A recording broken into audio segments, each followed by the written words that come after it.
नमस्कार दोस्तों, स्वागत है आपका हमारे यूट्यूब चैनल में।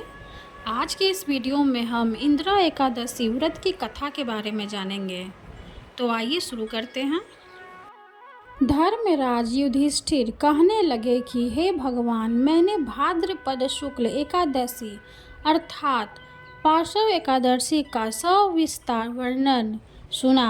अब आप कृपया करके मुझे अश्विन माह के कृष्ण पक्ष की एकादशी के विषय में भी बतलाइए।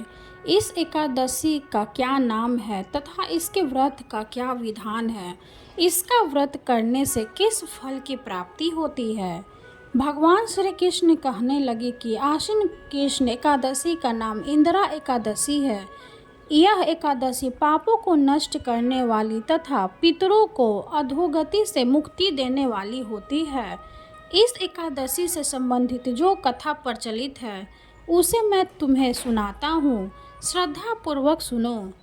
प्राचीन काल में सतयुग में एक महिष्मती नामक नगरी, जिस पर इंद्रसेन नाम का एक राजा राज्य करता था, वह राजा बड़ा ही दयालु और प्रतापी था, जिस कारण उसके पास किसी भी वस्तु की कमी नहीं थी और उसकी प्रजा भी बहुत सुखी पूर्वक जीवन व्यतीत कर रही थी। एक दिन राजा अपने दरबार में बैठा हुआ था तो उसी समय देवर्षि नारद जी वहां आ पहुंचे। नारद जी को देखकर राजा अपने आसन से उठे और उनका भव्य स्वागत करके प्रणाम किया और उन्हें आसन ग्रहण करने को कहा। इसके बाद देवर्षि नारद जी ने राजा इंद्रसेन से कहा, हे राजन, आपके राज्य में सभी सुख भोग रहे हैं, प्रजा को किसी प्रकार का कोई कष्ट या दुख नहीं है। मैं आपकी इस उदारता को देखकर अति प्रसन्न हूँ। नारद जी की बात सुनकर राजा ने कहा, ये सब तो आपकी कृपा है जो मेरे राज्य में हर प्राणी सुख भोग रहा है। इसके बाद राजा इंद्रसेन ने महर्षि नारद जी से आने का कारण पूछा और कहा कि मैं आपकी क्या सेवा करूं जिससे आप प्रसन्न हो जाएं। राजा की बात सुनकर नारद जी बोले, हे राजन, मैं एक बार यमलोक गया तो देखा कि तुम्हारे पिता भी वहां बैठे हुए थे। हे राजा, तुम्हारे पिता भी तुम्हारी तरह ही बड़े ज्ञानी धर्मात्मा थे, किंतु एकादशी का व्रत नहीं करने के कारण मरने के बाद वो यमलोक में गए, जिस कारण वो बहुत दुखी हैं। उन्होंने तुम्हारे लिए एक संदेश भेजा है। राजा ने पूछा, वह क्या संदेश है देवर्षि? कृपया करके मुझे बतलाइए। आपके पिता ने कहा, हे देवर्षि, आप मेरे पुत्र इंद्रसेन, जो इस समय पृथ्वी पर महिष्मती नामक नगरी का राजा है, उसके पास जाना और कहना कि मैंने पूर्व जन्म में कुछ बुरे कर्म किए हैं जिससे मुझे यह लोक मिला है। यदि मेरा पुत्र मेरे लिए आश्विन महीने के कृष्ण पक्ष में आने वाली इंदिरा एकादशी का व्रत पूरे विधि विधान और श्रद्धा पूर्वक करेगा तो मुझे इस लोक से मुक्ति मिल जाएगी, जिसके बाद मैं स्वर्ग लोक में वास करूंगा। यह सुनकर राजा ने देवर्षि नारद जी से पूछा कि कृपया करके आप मुझे इस इंदिरा एकादशी व्रत का विधान बतलाइए, जिससे मेरे पिताजी को स्वर्ग लोक प्राप्त हो। नारद जी ने कहा, इस व्रत के लिए तुम दशमी के दिन प्रातः जल्दी उठकर स्नान आदि से मुक्त होकर किसी नदी पर अपने पितरों के नाम का श्राद्ध करे और रात्रि को पृथ्वी पर शयन करे।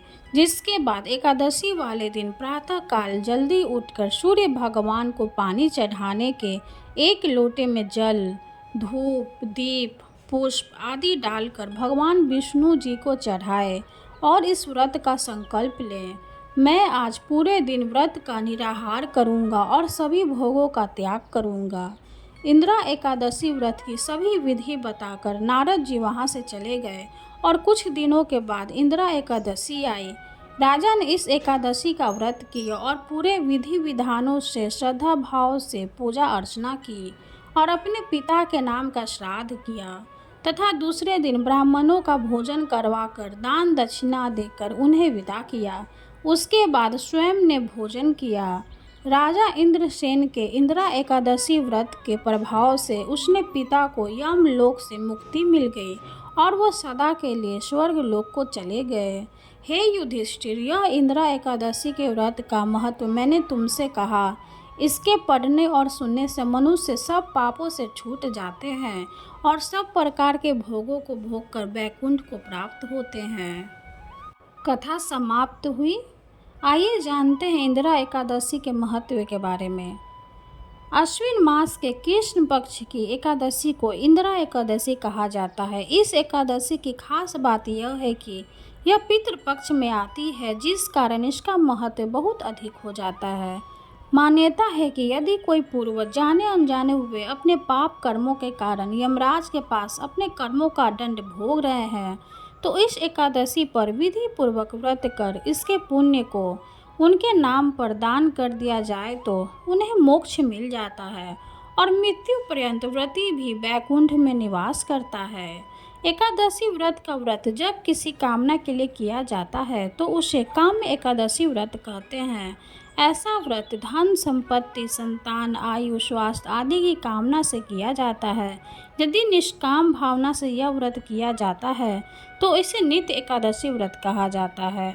इस व्रत में भगवान की भक्ति ही मुख्य अध्यय होता है। पुराणों की व्याख्या करने वाले ब्रह्मज्ञानी श्री सूत जी महाराज ने एकादशी के महत्व और उनसे संबंधित कथाओं का वर्णन किया है। उनके अनुसार इंद्रियों पर नियमन यानी संयम करना आवश्यक होता है, इसलिए इसे नियम ही कहते हैं।